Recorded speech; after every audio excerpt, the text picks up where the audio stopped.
Kamusta kayong lahat? Ito na ang part 440 ng Internal Supreme at Aten ng simulan. Kalmado ang mga mata ni Yun Xiao, na para bang nakita na niya ang kahihinatnan nito. Gagamitin ko muna ang bangkay ng anak mo para guluhin ang iyong isipan, pagkatapos ay gagamit ako ng espiritual na atake para yanijin ang iyong dagat ng kamalayan.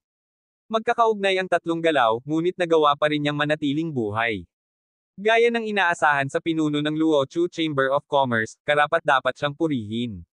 Ngunit, lumamig ang kanyang tinig at naging malamig ang kanyang anyo. Mahinahon niyang sinabi, pero isa ka pa ring pyesa sa laro, at ang isang pyesa ay may nakatakdang kapalaran. Muling dumura ng dugo si Wu Jinzuan. Hindi na siya makatayo at lumuhod, kitang-kita ang matinding panghihina. Sino ang naglakas loob na pumasok sa aking Luochu Chamber of Commerce at umasta ng ganito kabangges? Gusto mo bang mamatay? Nang bumulusok ang liwanag ng espada ni Mo Xiaoquan papunta sa kalangitan, yumanig ang buong lungsod. Ilang malalakas na presensya ang sabay-sabay na lumitaw mula sa kampo ng Luozi Chamber of Commerce at dumating sa looban sa isang iglap. Napanganga silang lahat sa nakita nilang wasak na lupa at si Wu Jinzuan na nakaluhod sa lupa, hindi alam kung buhay pa o patay na. Hindi na hinintay ni Yun Xiao na makabawi sila sa kanilang pagkagulat. Malamig niyang sinabi, naglakas loob ang Luozi Chamber of Commerce na manggulo sa Tianyuan Chamber of Commerce. Dapat ay pinatay ko na kayong lahat, pero dahil sa walang humpay ninyong pagsasanay, ipinakita ni Ginang Ding ang kanyang awa. Basta't mangakong kayo'y magpapasakop, kahit gaano pa kayo kalakas, maaari pa kayong mabuhay. Galing ka sa Tianyuan Trading Company. Gulat na tanong ng isang matandang miyembro ng Luochu Chamber of Commerce, nanlalaki ang mga mata. Sinabi ko na ang pangalan ko, malamig na sagot ni Yun Xiao. Paano iyon magiging peke? Paanong nagawa ni na ama at anak na Wu na ipagwalang bahala ang banal na kapangyarihan ng Tianyuan? Isa ang namatay, isa'y baliw, at ang natitira'y basura na lang. Napatitig ang malamig niyang mga mata sa binata. Nanginig ang mga tuhod ng binata sa takot at umatras ng desperado. Sa takot ay napasigaw siya, huwag mo akong patayin. Negosyo iyon ng kuya ko at ng ama ko, wala akong kinalaman dyan. Wala akong kasalanan. Lubos siyang natakot sa matinding labanan kanina, at nang tumingin sa kanya si Yun Xiao, lalo siyang natakot. Pakiusap, huwag mo akong patayin, huwag mo akong patayin. Umiiyak niyang pagsusumamo. Nakakunot noo ang mga tao sa himpapawid at malamig na tumingin. Isang bayani si Wu Jinzuan, pero paano siya nagkaanak ng ganito kaduwag? Wu, wala akong kasalanan. Hindi mo ako pwedeng patayin. Magmamano ako sayo. Pagkasabi niya nito, nagsimulang magmano ang binata. Tama, malamig na wika ni Yun Xiao. Dahil handa kang magmano at umamin sa iyong pagkakamali, patatawarin kita. Kilala si Ginang Ding sa kanyang awa. Basta't handa kang magsisi, may landas ka pa palabas. Kung hindi, tiyak ang kamatayan mo. Itinaas ng binata ang kanyang ulo, hindi makapaniwala. Hindi mo ako papatayin. Pakakawalan mo ako. Ang galing. Salamat. Huwag mo akong patayin. Huwag mo akong patayin. Bumalot sa ulo niya ang matinding tuwa at bigla siyang nabaliw. Tumawa siya, sumayaw, at tumalon palayo. Ang pagbili naming ito, nabaliw na pala talaga, sabi ng matanda ng may kahihiyan. Ang mag-ama na namuno sa Luochu Chamber of Commerce ay patay, baldado, at baliw na. Ang biglaang pagbabagong ito ay yumanig sa puso ng mga tao ng chamber, at hindi nila ito matanggap. Ngunit sa lahat ng naroon, si Mo Xiaoquan lang ang nakapansin, ginamit ni Yun Xiao ang espiritual na atake upang durugan ang dagat ng kamalayan ng binata, kaya siya nabaliw. Magbibilang ako ng 3, malamig na sabi ni Yun Xiao. Ganito rin ang kahihinatnan ng mga hindi magpapasakop. Marahan siyang pumikit at isang liwanag mula sa espada ang biglang sumiklab. Naputol ang ulo ni Wu Jinzuan sa isang iglap. Hinawakan niya ito sa buhok at itinaas sa harap ng lahat. Nanginig ang lahat, habang naramdaman nilang bumalot ang malamig at nakamamatay na aura ng 2 lalaki. Nanginig din ang 3 elder na martial emperor at hindi nang ahas magsalita. 2, malumanay pero humahaba ang boses ni Yun Xiao, lalong itong nakadagdag sa kanilang tensyon. Nagtinginan ng mga tao sa isa't isa, waring gustong magkaisa para sa proteksyon. Isa ang Tianyuan Trading Company sa 7 Chamber of Commerce, pero nang aapi ng mahihina, sigaw ng isang matandang lalaki. Hindi ka ba natatakot na magkaisa ang 6 pang chamber para durugan kayo? Nagngingit-ngit ang matanda, hindi na niya kinaya ang bigat ng presensya at nagsimulang lumaban. Napatitig sa kanya si Yun Xiao. Isa lang pala siyang Martial Venerable, hindi pa nga Martial Emperor.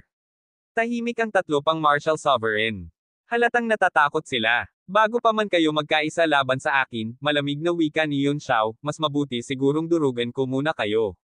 Pagkasabi niya nito, tumingin si Mo Xiaoxuan sa elder. Nakaramdam ng matinding lamig ang elder, at lumaganap ang takot sa kanyang buong katawan. Hindi mo ako pwedeng patayin. Sigaw niya. Miyembro ako ng Chani Chamber of Commerce. Kapag pinatay mo ako, magkakaroon ng digmaan. Napangiti si Yun Xiao, nagulat pero malamig ang tono habang nagsalita kay Mo Xiaoxuan. Emperor Yuan Wan Pavilion. Hindi mo yata naturuang mabuti ang aso mo. Pinalaya mo para kumagat ng tao. Sa palagay mo ba ay hindi kita paparusahan dahil dyan? Tumulo ang pawis sa noo ng matanda, nanginginig siya habang sinabing, malaking bagay ito, at bilang isang maliit na tagapamahala, hindi ako makapagpapasya. Pwede ba akong bumalik at ipagbigay alam ito sa nakakataas? Ang Luochu Chamber of Commerce ay nakadikit pa rin sa aming Emperor Yuan Pavilion, kaya umaasa ako na kayo pong dalawa ay magpapakita ng habag. Sa hinaharap, tiyak na ang aming punong tagapamahala ay pupunta sa pintuan ng meeting at magpapaliwanag ng maayos. Napangiti si Yun Xiao nang may panunuya. Kaya mo palang kontrolin ang inyong punong tagapamahala. Siyempre hindi. Sagot ng matanda, gulat na gulat. Naging malamig ang mukha ni Yun Xiao. Galit siyang sumigaw. Kung hindi mo siya kayang kontrolin, paano ka pa naglalakas loob na?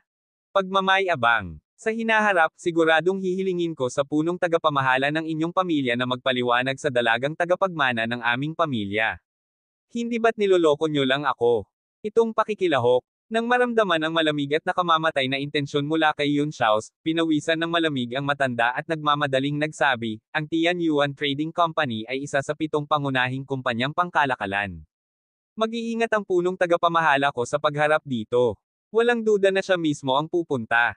Alam mong isa ang Tian Yuan Trading Company sa 7 higanti ng Merchant Union. Malamig na sabi ni Yun Xiao. Ang lakas ng loob niyong hamanin kami. Ang Empyrean One Pavilion ninyo ay walang puso, pero ang Tian Yuan Chamber of Commerce ko ay hindi ganyan. Sa araw na ito, bahagyang parusa lang ang ipapataw ko sa'yo. Bumalik ka at sabihin sa punong tagapamahala mo na kung hindi siya personal na hihingi ng tawad, hindi makikilahok ang Tian Yuan Chamber of Commerce ko sa Martial Arts at Sorcery Competition ng Merchant Union. Bago pa magsimula ang paligsahan, wawasakin namin ng buong lakas ang Empyrean One Pavilion ninyo para parehong panig ang magdusa. Nang inig ang puso ng matanda, iniisip kung totoo bang lumitaw na ang gininto ang gilid at pilak na liwanag ng Tian Yuan Trading Company. Agad siyang yumuko at nagsabi, ipaparating ko po agad ang mensahe ninyo sa punong tagapamahala ko. Paalam na po muna. Xiao Quan, bigyan mo siya ng kaunting parusa, utos ni Yun Xiao. Sige, dudurugin ko na lang ang dantian niya at pauuwiin siya. Ano? Nabigla ang matanda at natakot. Ginoo, hindi ba't sinabi ninyong parusa lang? Ang pagwasak sa dantian ng isang mandirigma ay katumbas ng ganap na kapansanan. Maliban sa mga maalamat at mahirap matagpo ang bagay, walang makakagamot sa nasirang dantian, at baka ni hindi rin makita ang mga ito sa Sea of Soul Formation sa Holy Realm. Sa madaling salita, ang isang nasirang dantian ay tuluyang pagkawasak. Ang pagwasak sa dantian mo ay isang maliit na parusa lang, malamig na sabi ni Yun Xiao. Kung gusto kong bigyan ka ng mas mabigat na parusa, babalatan kita ng buhay, huhugutin ang mga buto mo, at sisindihan ka bilang isang langit ang lampara. Hindi lang ang matanda mula sa Empyrean One Pavilion, kundi lahat ng tao mula sa Luozu Chamber of Commerce ay pinawisan ng malamig. Hindi nila maramdaman ang init ng araw, at tila may malamig na hangin sa kanilang likuran. Huwag, Ginoo, huwag. Kapag winasak ninyo ang dantian ko, tuluyan nang mawawasak ang buhay ko, pakiusap ng matanda. Malamig na napasinghap si Mo Xiaoquan. Kumurap ang katawan niya at may marahas na tunog na narinig. Lumiwanag ang kamao niya sa tapat ng dantian ng matanda, at isang dambuhalang enerhiya ng espiritu ang lumabas na parang buhawi. Nasira ang dantian kaya patuloy ang pagtagas ng espiritual na enerhiya. Simula nang tutukan mo ang Tian Yuan Trading Company, dapat handa ka na sa kamatayan, giliw. Tayo na, malamig na sabi ni Mo Xiaoquan. Sa isang galaw ng kamay niya, isang lakas ang tumama sa matanda at pinatalsik siya pabalik sa direksyon ng Empyrean One Pavilion. Oo nga pala, nakalimutan kong sabihin sa iyo. Si Lord Lifayo ng Myriad Treasure Store ay nagsabi na kung gusto ninyong kalabanin ako, tanungin niyo muna sila. Pakisama mo na rin ito sa mensaheng ihahatid mo sa punong tagapamahala mo, dagdag ni Yun Xiao ng walang emosyon, ngunit umalangaw-ngaw ang tinig niya sa lahat ng direksyon at narinig ito ng lahat. Lalong nabigla ang mga tao ng Luochu Chamber of Commerce, at nanuyo ang kanilang mga lalamunan. Kaya pala ang lakas ng loob ng kabilang panig na kalabanan ang Empyrean One Pavilion ay dahil pala may suporta sila mula sa Myriad Treasure Store. Humarap si Yun Xiao sa bawat isa sa mga tao ng Luochu Chamber of Commerce, sa kangumiti ng Tame Time at nagsabi, ngayon, panahon na para pag-usapan natin ang seryosong bagay. Ipinagpatuloy ang pagbibilang ng 3 hininga. 2 na, kaya ang susunod ay. Namutla ang mukha ng isang makapangyarihang martial emperor at agad nagsabi, Ginoo, handa kaming magsuko sa Tian Yuan Trading Company. Pagkasabi niya nito, nagkagulo ang lahat. Lalo na ang 2 pang martial sovereign, labis ang pagkasama ng kanilang mga mukha. Ngunit sa sandaling iyon, wala ni isa ang nang-ahas tumutol o magsalita ng laban. Pagkatapos ng lahat, ang bangkay ni Wu Jinzhuan na walang ulo ay naroon pa rin sa sahig. Si Wu Jinzhuan ang itinuturing na pinakamalakas na mandirigma ng Luochu Chamber of Commerce. Agad silang lumabas nang maramdaman nila ang pagyanig ng laban, at natuklasan nilang ang pinakamalakas nilang mandirigma ay ganap ng nawasak. Kung kaya ng ganitong lakas na patayin silang lahat, para lang itong pagbaligtad ng kamay. Ngumiti si Yun Xiao nang may kasiyahan at nagsabi, napakagaling. Si Binibining Ding ay kilalang maawain, at ngayon ay kailangan namin ng mga tao. Tinatanggap ko kayo sa ngalan ni Binibining Ding, at kayo na ang mga mababang kawal na may gininto ang gilid at pilak na liwanag. Nanlaki ang mata ng Martial Sovereign at nagsabing, itong mababang kawal. Nahilo ang lahat. Bukod sa 3 Martial Sovereign, marami rin sa kanila ay Martial Supremes. Ang pinakamababa sa kanila ay isang Martial Emperor, pero tinawag lang silang mababang kawal. Huwag kayong mag-alala, sabi ni Yun Xiao. Bukod sa lakas, napakahalaga rin ng katapatan kapag tumatanggap ng tao ang Golden Edge at Silver Glow. Hanggat maayos ninyong ginagampanan ang tungkulin ninyo, mabilis kayong anggat. Masama ang mga mukha ng lahat at panay ang murmur sa kanilang isipan. Sa isang iglap, ang Tian Yuan Trading Company at Cheney Pavilion ay naging sentro ng kaguluhan, at nadamay rin ang Myriad Treasure Store sa sinabi ni Yun Xiao. Lalo pang tumindi ang tensyon sa buong lungsod ng Songyo, at lalong lumalakas ang agos ng lihim na mga galaw. Lahat ng ahensya ng katalinuhan ay nagsimulang tutukan ang 3 ito na Chamber of Commerce. Sa himpilan ng 10,000 Treasures Towers, sa isang malaking bulwagan ng pagpupulong. Magarang-magara ang loob, walang kahit alikabok. At lahat ng taong naroon ay nakasuot ng damit na yari sa Peles Imbes na Jade, na nagpapakita ng matinding karangyan. Nabigla ang bawat isa at napakunot ang noo. Fayo, anong nangyayari? Sa itaas na upuan, isang lalaking nakasuot ng itim na peles na balabal na may amoy ng sinaunang pabango ang nagsalita ng malalim. Hinaplos niya ang kanyang noo at sinabi, ganito kasi. Agad niyang ikinwento ang nangyari noong sila ni Yun Xiao ay na-teleport sa Songyu City, at pagkatapos ay padebog na nagsabi, gumamit pa talaga ng ganyang pananalita ang batang yun. Napakawalang hiya talaga. Hindi ko inaasahang miyembro pala siya ng Gold Edge Silver Tip ng Tian Yuan Trading Company. Kung alam ko lang, hindi ko na sana sinabi yun. Ngayon, ano na ang dapat kong gawin? Pinagpapawisan na rin ng husto si Li Faiyo. Maging si Cui Bo, ang deputy head ng Myriad Treasure Store, ay natigilan. Pagkatapos mag-isip ng sandali, sinabi niya, hindi mo kasalanan ito, Faiyo, pero masyado talagang tuso ang batang si Young Master yon. Ano sa tingin ninyo? Maliban kay Deputy Tower Master, naroon din ang 3 elder ng Myriad Treasure Store, ang ika-7 elder na si Ren Guangxin, ika-8 elder na si Di Shenghua, at ang ika-2 elder na si Xian Yutong, pati na rin ang mahigit sa 10 mataas na antas na tagapamahala mula sa iba't ibang lugar. Faiyo, dahil sa sinabi mong iyon, tiyak na hindi mo maikakaila ang pagkasira ng reputasyon ng Myriad Treasure Store, pagpapatuloy ni Cui Bo. Pero hindi rin natin pwedeng baliwalain ito o hayaan na lang na gamitin tayo ng Tian Yuan Trading Company. May plano ka ba na parehong makakasakit sa dalawang panig? Tumahimik ang lahat, pakiramdam nila ay napakahirap lutisin ang isyong ito. May naisip akong ideya, pero hindi ako sigurado kung epektibo ito.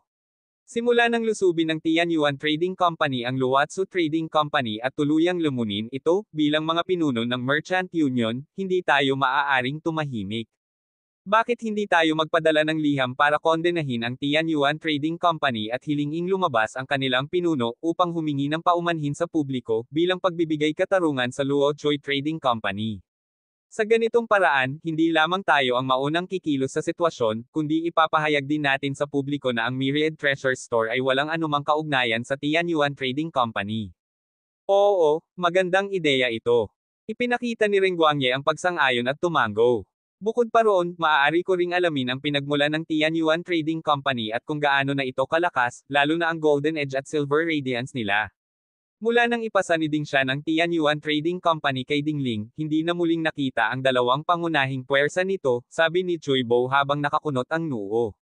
Hindi ko alam kung ano ang binabalak ni Ding Shan. Ngayon na muli silang lumitaw sa harap ng publiko, hindi pa rin natin alam ang tunay nilang lakas. Nag-alinlangan si Reng Guangye. Umabot na ba sila sa puntong kayang baliwalain ang Empyrean One Pavilion? Napaka nakagugulat niyan. Hindi ako naniniwala, umiling si Cui Bo. Si Ding Shan ay matagal na nating binabantayan nitong mga nakaraang taon, at wala siyang ginawang anumang kainahinala. Kung palihim nilang napalakas ang dalawang puwersang iyon, sana'y hindi na bumagsak ang Tianyuan Trading Company. Elder Sian? Elder D? Ano sa tingin ninyo? Nagunat si Ding Shenghua, ang ikawalong elder ng Myriad Treasure Store, at nagsabi.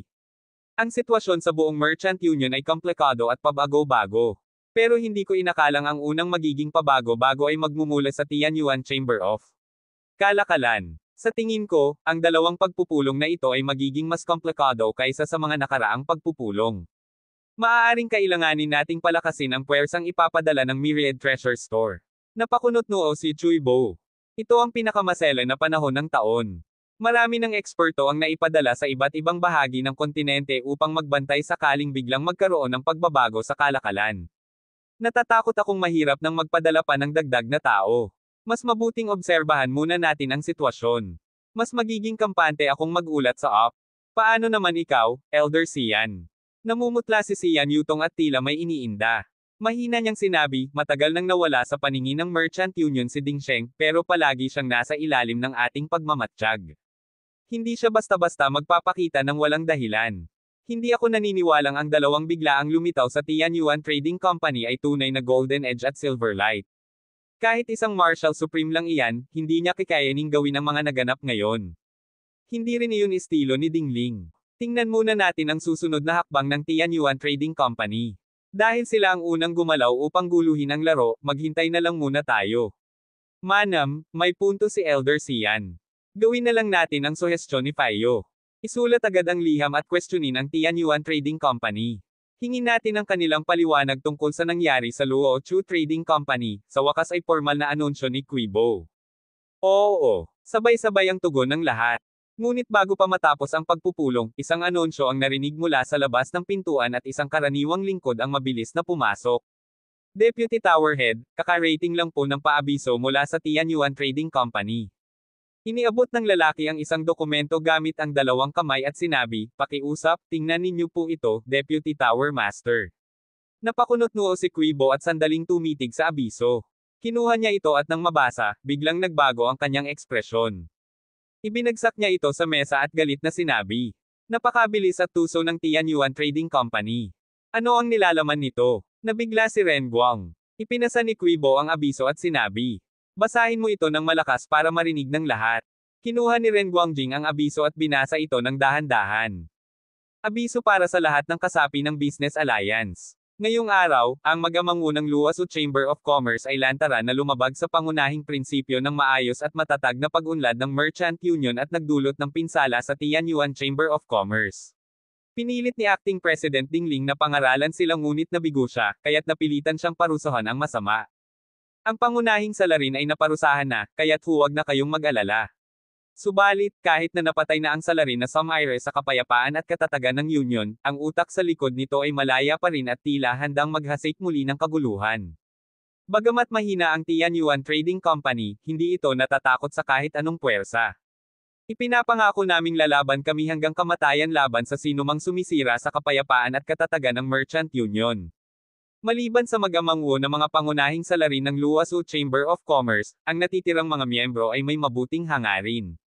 Nang kanilang maunawaan ang nangyari, buong puso silang nanumpang magiging tapat kay Acting President Ding Ling at nagpahayag ng kagustuhang ipag-isa ang buong negosyo ng Luosu Chamber of Commerce sa Tianyuan Chamber of Commerce para sa mas mahusay at mas malaking pag-unlad.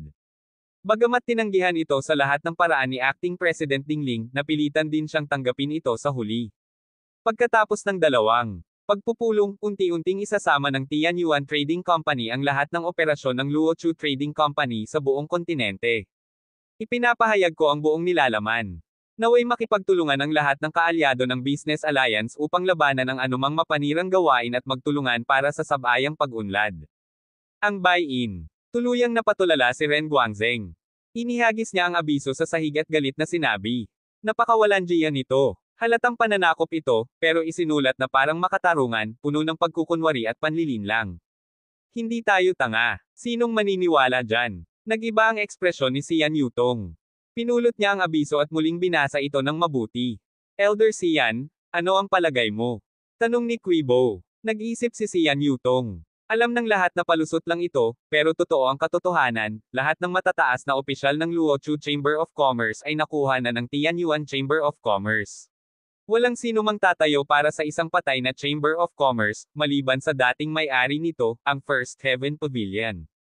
Subalit, sa abisong ito, idineklara ng Tianyuan Chamber of Commerce na sila ang biktima at ang tunay na utak ay hindi pa lumilitaw. Kung kikilos ang Empyrean One Pavilion sa ganitong panahon, sila ang ituturing na utak sa likod, na magiging sagabal sa kanilang imaheng makatarungan. Bukod pa rito, sa paglalabas ng abisong ito, nawalan tayo ng dahilan para padalhan pa ng liham ang Tianyuan Trading Company upang hingan ng paliwanag. Ang abisong ito ay talagang napapanahon, at napakatalino ng kanilang paraan. Hindi ito gaya ng palagiang pakikitungo ni Dingling na laging naghahanap ng paraan sa makitid na pagkakataon.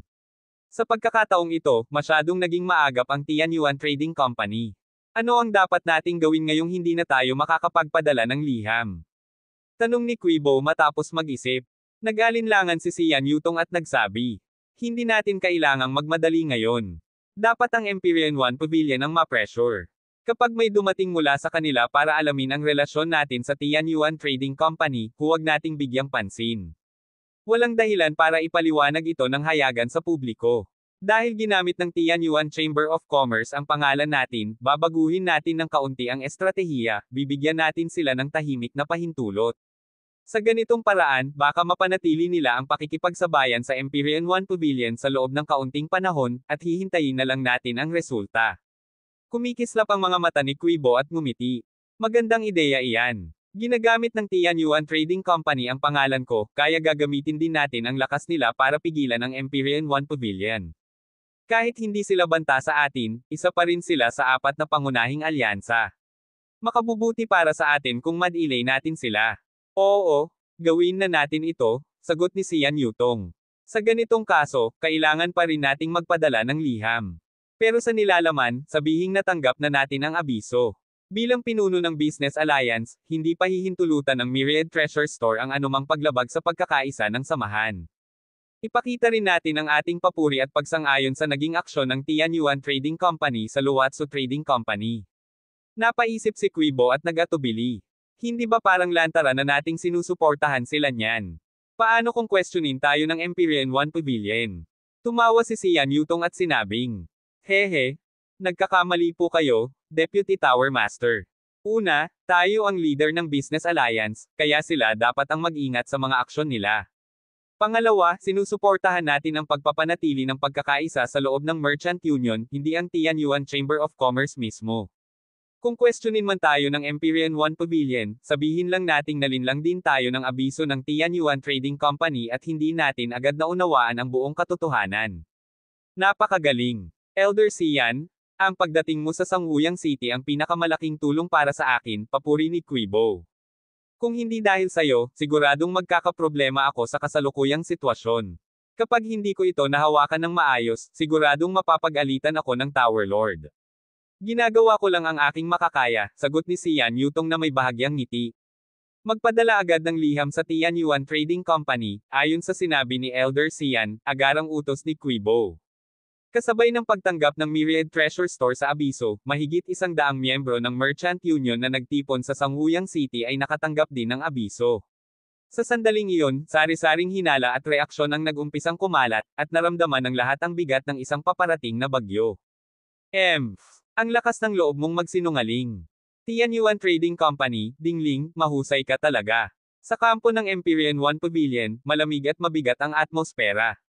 Tahimik ang lahat na parang natatakot huminga ng malalim at baka makalikha ng tunog na makakaistorbo sa katahimikan. Sa gitna ng bulwagan ay nakahandusay ang isang matandang lalaki na duguan, nanginginig. Siya ang martial honor na winasak ang dantian ni Imo Xiaochuan at itinapon palayo. Dahil sa pagkawala ng kanyang pinagmumulang kapangyarihan, bumagsak siya mula sa himpapawid at halos mabali lahat ng kanyang mga buto. Sa sandaling ito, bukod sa matinding sakit, ang kanyang katawan ay nanginginig sa matinding takot. Pinadala kita sa Luochu Chamber of Commerce para tulungan sila at bigyan ng payo, malumanay ngunit matalim na sinabi ng matandang babae sa unahan. Pero ngayon, sinasabi mong patay na ang mag-amang Wu, na ang Luochu Chamber of Commerce ay isinama na sa Tianyuan Chamber of Commerce, at ikaw ay nawala ng kakayahang lumaban, isang basurang itinaboy pauwi na parang asong ulol. Ang dakilang elder ng Empyrean One Pavilion, si Sudana, ay nakaharap sa unahan na may mga kamay sa likod. Mabagal niyang sinabi, isa lang ang tanong ko. Bakit mo sinabi noon na galing ka sa Cheney Chamber of Commerce? Hindi ba't binabastos mo ang reputasyon ng Cheney Chamber of Commerce sa ginawa mong iyan?